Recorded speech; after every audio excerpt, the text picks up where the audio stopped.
This is Research Like a Pro, episode 67, Tax Records Part 3, How to Find Tax Records.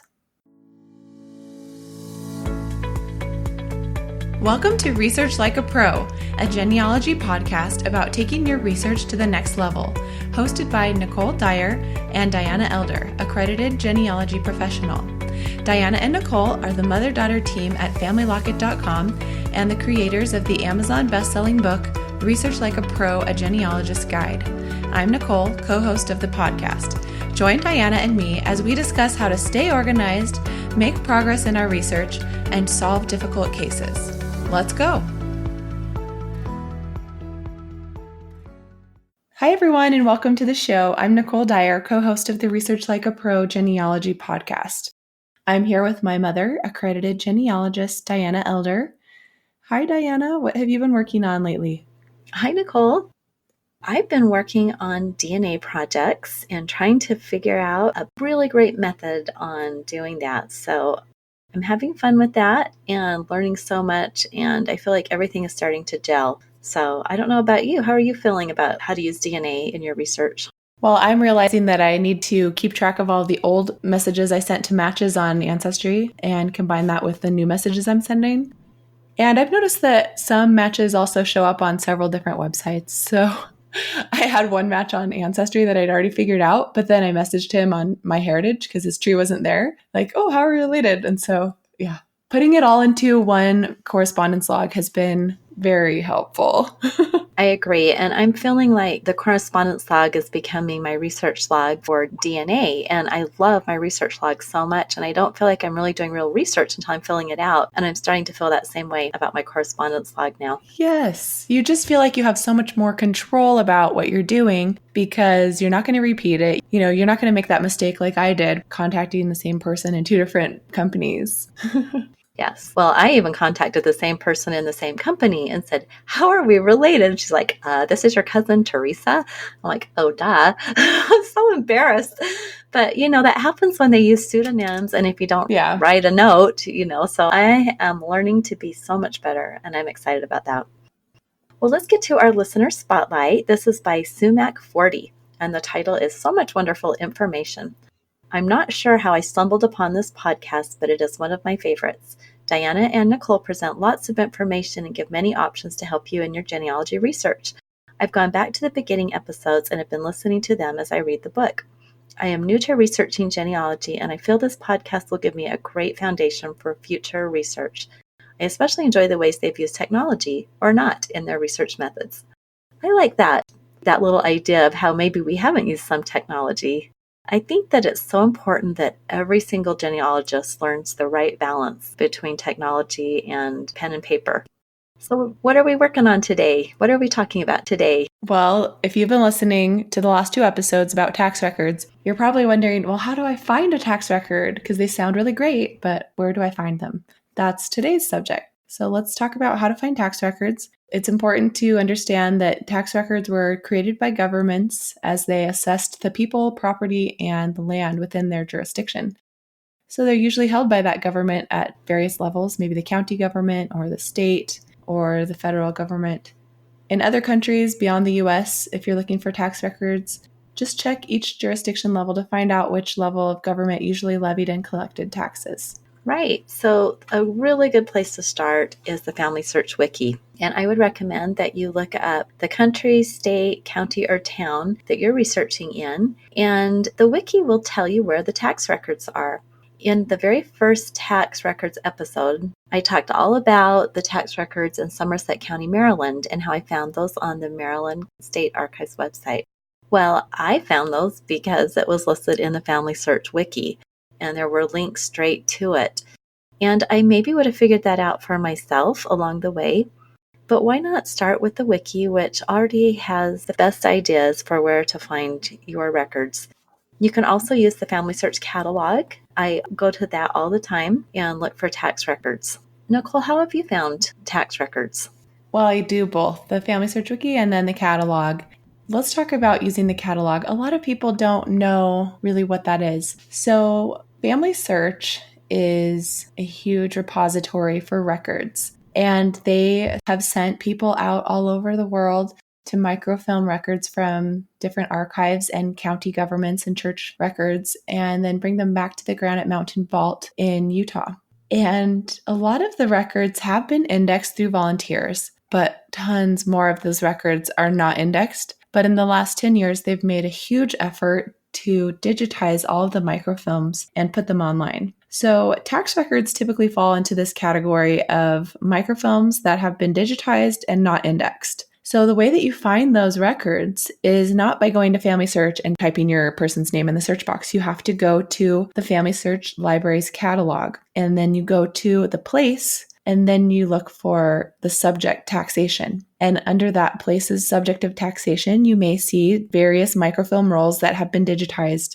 And that's how I find tax records now. And it's usually one of the best ways to do it. So let's do an example. So I wanted to find some tax records for my great-great-great-grandparent in Anderson County, South Carolina. So going to the FamilySearch catalog and typing in Anderson County, South Carolina, I was taken to the page that had all the records that were digitized for that county and books. So you'll have a mix of both.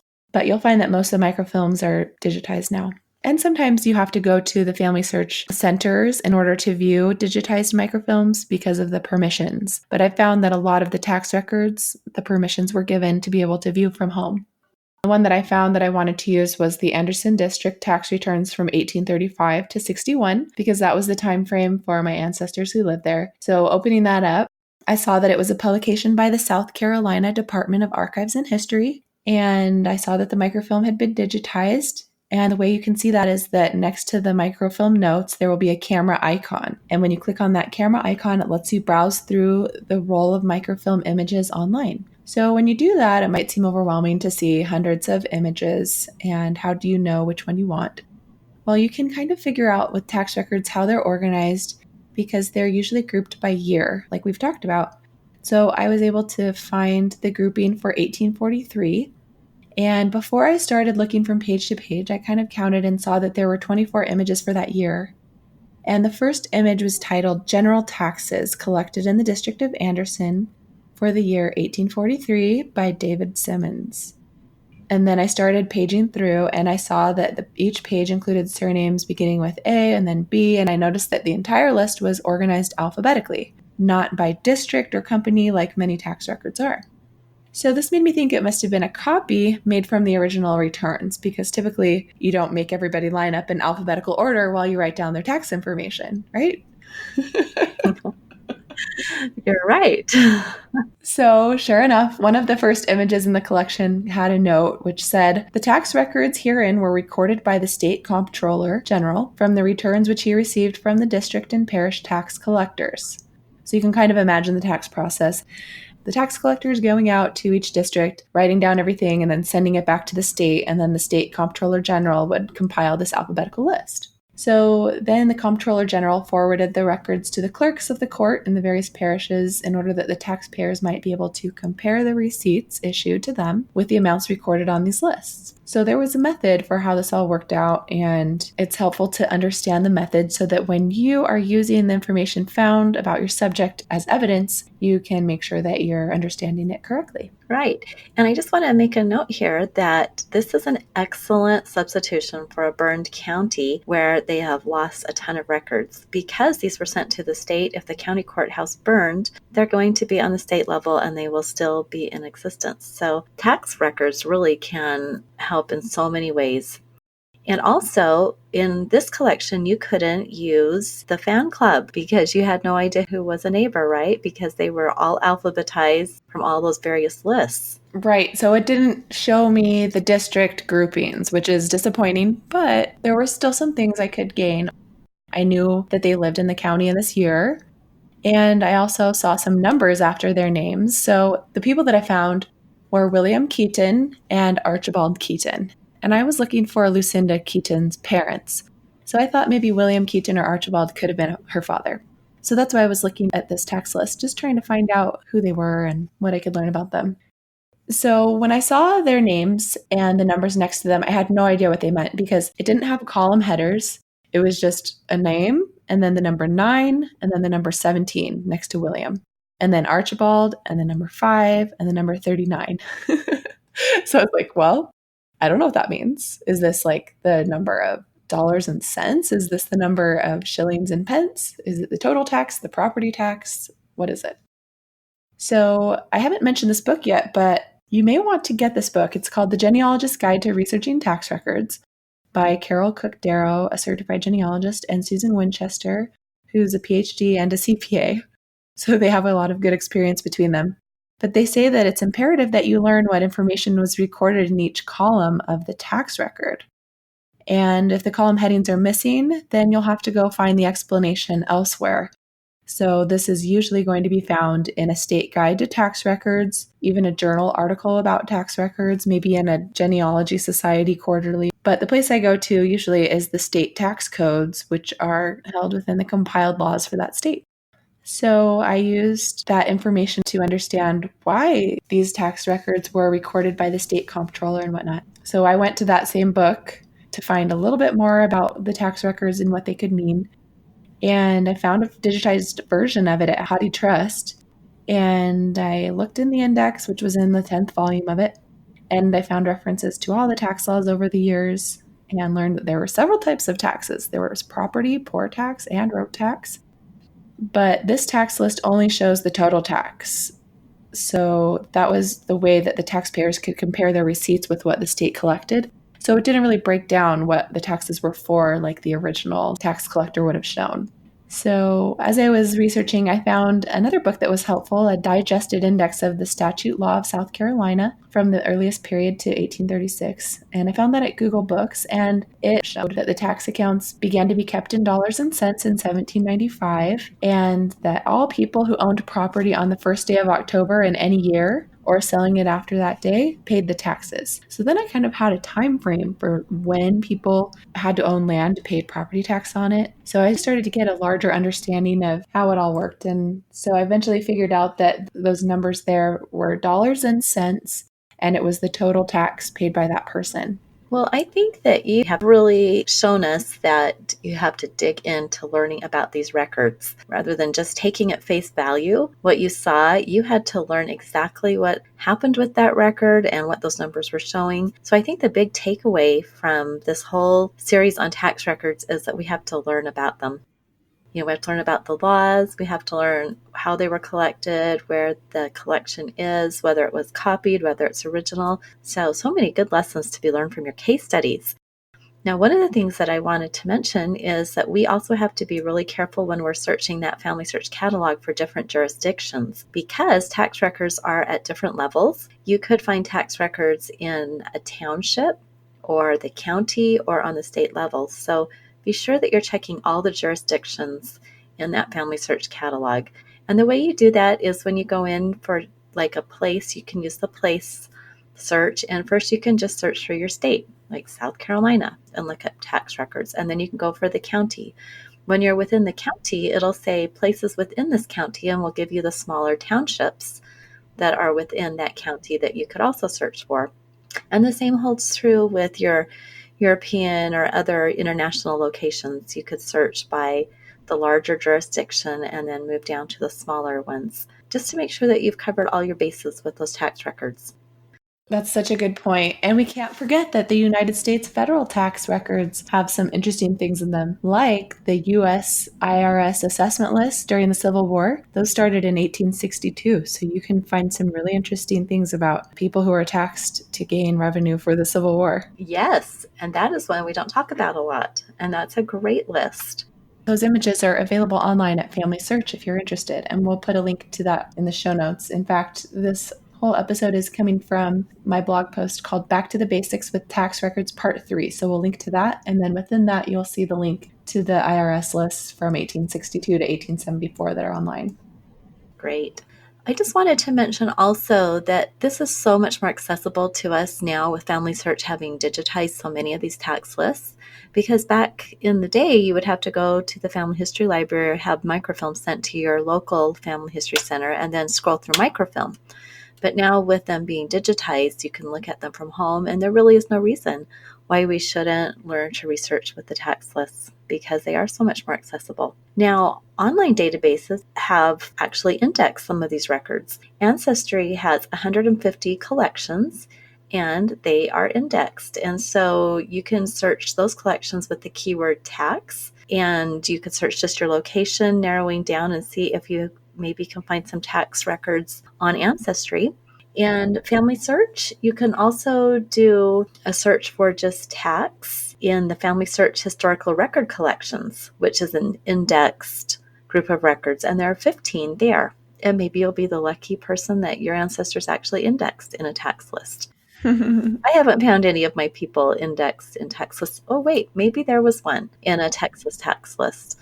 Yeah. Well, Ancestry has several tax lists under their collection, Texas County Tax Rolls 1846 to 1910. So that's a good one to look at. And usually what you'll find on Ancestry are collections that are census substitutes indexes, which are a lot of tax rolls and different types of records that help for when censuses are missing. Right. That's a good point. Like in Virginia, they have a lot of tax records on Ancestry for Virginia in their census substitute collection. Right. So let me tell you a story about Tennessee tax records on Ancestry. I did that thing that you mentioned about going to Ancestry and going to their card catalog and then searching by the keyword tax. And there were 156 options. So I found that there were like several collections that were for Tennessee. One was just for Wilson County, but one of them was called Tennessee Early Tax List Records, 1783 to 1895. And I thought, perfect, this is exactly what I'm looking for. I was trying to find a man named Baldy Dyer. And I went to this collection at Ancestry and typed in Baldy Dyer, and nothing came up. And I was like, but I know he lived there. There's a pension for his children in 1817. So I was trying to find him before that. So I just typed in Dyer, and then I typed in the place where he lived, which was, I think, Davidson. I'm doing it right now so I can replicate it. And I saw that there were a bunch of Dyers there, but no one named Baldy. And then I saw Rudy Dyer, and I thought, oh, could that be Baldy? Because maybe they couldn't read the record. Well, sure enough, when I looked at the original image on that Ancestry database there, it was impossible to read. I think I showed it to you, but the image copy was terrible and the handwriting was very tiny, but with large scriptiness. So it was just really hard to decipher it without a clear image copy. And of course, the column headings were illegible as well, and the name of the district. So I couldn't really gain anything from this, except for when I looked for that entry that was indexed as Rudy Dyer, I saw that it looked a lot like Baldy. And so I thought I had my answer that that was Baldy, but I wanted to look at a more clear image copy. So I ended up going to the Ansearchin News, which is the Tennessee Genealogical Society's newsletter. And they had digitized several of their back copies of the newsletter, and one of them contained a transcription that somebody had made by looking at the originals, and it was much more accurate than the index here on Ancestry. And they had indexed it as Baldy Dyer. Interesting. Sometimes when they do the image copies, these could be like really, really large books, and the handwriting may have been small, but not as tiny as it appears once it's been microfilmed or digitized or taken a picture of. So they were probably, whoever was doing that was probably looking at originals, and they could decipher it. Not to mention, if they're local, they would maybe know of Baldy Dyer. Maybe they had seen his name in other records that they were indexing. Mm-hmm. So something that's indexed by someone who's local in a county really working with those records can often be a much better transcription than something that's indexed by volunteers that don't know the area. Mm-hmm. Well, I think we would fail if we did not recommend that you also search for tax records on site and look for them within various archives and manuscript collections, because they're not all going to be digitized. And so one way to find those hidden or difficult to find manuscript collections that are not digitized is to use the website Archive Grid. And this is a resource that is kind of like a library catalog, but is for all kinds of archives. It's kind of like WorldCat, where it combines the listings for multiple repositories. So you can go zoom into a certain place and see all the archives that are located there. And then you can also just search through the entire database for tax records from a certain place. So I did an example of the Black Lick Township, which was in Indiana County, Pennsylvania. And there wasn't anything in the FamilySearch catalog for tax records for that township. But when I typed it into Archive Grid, I found a collection called the Huddle Family Papers. And going to look at the collection at the Kegley Library, at the Wytheville Community College. It showed that Isaac Huddle was a clerk for the Blacklick Township, and so his descendants had kept several of his account books and loose papers relating to the township, and they eventually donated to the library. And I saw that in folder 11 through 20, it contained a bunch of tax receipts for the township in 1871 and 1872. So if that was where your ancestor lived and you were trying to solve a mystery, you could just go to that library or hire a researcher and find out exactly what you need to know from that township tax receipts. Wow, that's a great example. And also, I just want to mention that sometimes you just email them. And it could be that someone there is just sitting, holding down the fort there at the library, and they would be happy to go and get you that information. So you never know. You just call, you email, become friends with the librarian there and see if they'll help you out. I loved how Melissa Barker, who was on our podcast several episodes ago, talked about that, really making human contact with these repositories and the people that work in them, because then they can help you so much with your research. And sometimes you don't have to travel there. They'll just help you get the records you need. So thank you for that great example. I think sometimes we forget to go really local and look at those manuscript collections. Right. Well, I think that let's just review all the different ways to find them, because it's not that hard. You can do it. So start at the FamilySearch Wiki and then the FamilySearch catalog. Those are our top two. And then, of course, you could start with the online databases too and see what they have first, since those are indexed. I don't know, which ones would you check first? Would you go to maybe the wiki first and then the indexed records that are available at Ancestry and FamilySearch? Probably, because the wiki will often link to those. They'll often link to a collection on Ancestry or FamilySearch, or like I said, the Maryland State Archives when they link there. And sometimes the wiki will link you to these little lesser known collections too, like something on US Gen Web or a society page. Right. And you can even just put the list of all the different places you might want to check into your research plan, into your identified sources. And then once you see what you've got, you can make a prioritized strategy, like we teach in Research Like a Pro, so that you can say, okay, first I'm going to search this index, but if I don't find it there, I'll go to the catalog record here and go through each image. Right, and I'm really glad you brought up that idea of your research plan. So we've talked a lot about tax records. So consider putting tax records into your research plan, and maybe you just want to experiment a little bit and see what you can find, but then try doing a whole research project, maybe on one of your brick walls, and put tax records in as something that you want to search, because it really works best when you're using it for an entire project and you're putting it in context with all the other records and the research for your research objective.